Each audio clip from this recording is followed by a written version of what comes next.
সন্ধ্যার নাস্তার জন্য বানিয়েছিলাম একদম গরম গরম আলুর চপ। আসসালামু আলাইকুম, কেমন আছেন আপনারা সবাই? চলে আসলাম নতুন আরও একটা ভিডিও নিয়ে। রোজা চলে গেছে, কিন্তু রোজার মধ্যে খাওয়া কিছু ভাজি পুরির অভ্যাস হয়ে গেছে। তাই ভাবলাম কিছু আলুর চপ বানিয়ে নিই সন্ধ্যার নাস্তার জন্য। আমার বাচ্চারাও আলুর চপ খেতে ভীষণ পছন্দ করে, আর আমি একটা মানে অন্যরকমভাবে আলুর চপ বানাই। এই আলুর চপটা খেতে খুবই দারুণ লাগে। সেটা হচ্ছে, একটু পরেই দেখতে পারবেন যে আমি বেশি করে ঘি দিয়ে আলুর ভর্তাটা করি। আর আমি আলু ভর্তা করার সময় আলুর চপের আলু ভর্তাটা করার সময় কখনোই পেঁয়াজ বেরেস্তা কিংবা কাঁচা পেঁয়াজ ব্যবহার করি না। শুধু শুকনা মরিচ ভেজে আর ধনিয়া পাতা দিয়ে লবণ দিয়ে ডলে নিলাম। এখন দিয়ে নেব সরিষার তেলও দেবো বেশ খানিকটা, আবার দিয়ে নিচ্ছি ঘি। এই ঘি বেশি করে দেওয়ার জন্য আলুর চপটা এত বেশি মজা লাগে। আমার বাচ্চারা তো আলুর চপের ফ্যান। এখন সব কিছু ভালোভাবে চটকে মিশিয়ে নেব।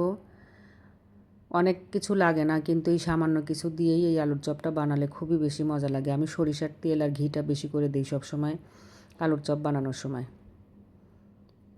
সুন্দর করে মাখিয়ে নেওয়া হয়ে গেলে চপের শেপ দিয়ে সবগুলো চপ এখন বানিয়ে নেব।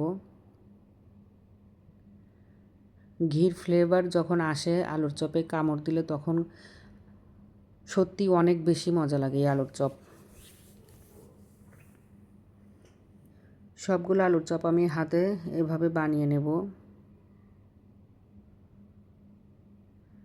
সন্ধ্যার সময় ইফতারিতে প্রায় দিনই দেখা যেত আমার আলুর চপ আর পেঁয়াজিটা ভাজাই হতো, কারণ এই আলুর চপ আর পেঁয়াজুটা আমার ছেলে মেয়ে খেতে অনেক বেশি পছন্দ করে। এটা বুটের ডালের ভেষণ ফ্রিজে রাখা ছিল, আর দিয়ে নিচ্ছি কিছু কর্নফ্লাওয়ার যাতে মশমশা হয়, স্বাদ মতো লবণ, ধনিয়ার গুঁড়া, হলুদের গুঁড়া, মরিচের গুঁড়া, আর সামান্য একটু জিরা আর পেঁয়াজ বাটা। এখন পানি দিয়ে ব্যাটারটা করে নেব। আমি একবারে সব পানি দেব না, কিছুক্ষণ হাতে এটা ডলে নিয়ে তারপরে আবার পানি মেশাবো। একসাথে পানি দিলে দেখা যাবে যে লামস থেকে যাবে। এভাবে কিছুক্ষণ হাতিয়ে চটকে নিয়ে আবার পানি দিলে তখন আর লামস থাকে না, সুন্দর ব্যাটারটা স্মুথ হয় একদম। ব্যাটারটা করা হয়ে গেছে আমার। এখন চপগুলো ভেজে নিচ্ছি। আগেই কড়াইতে আমার তেল ছিল ভাজি পুরি করার, সেই তেলের মধ্যেই সবগুলো আলুর চপ এখন ভেজে নেব।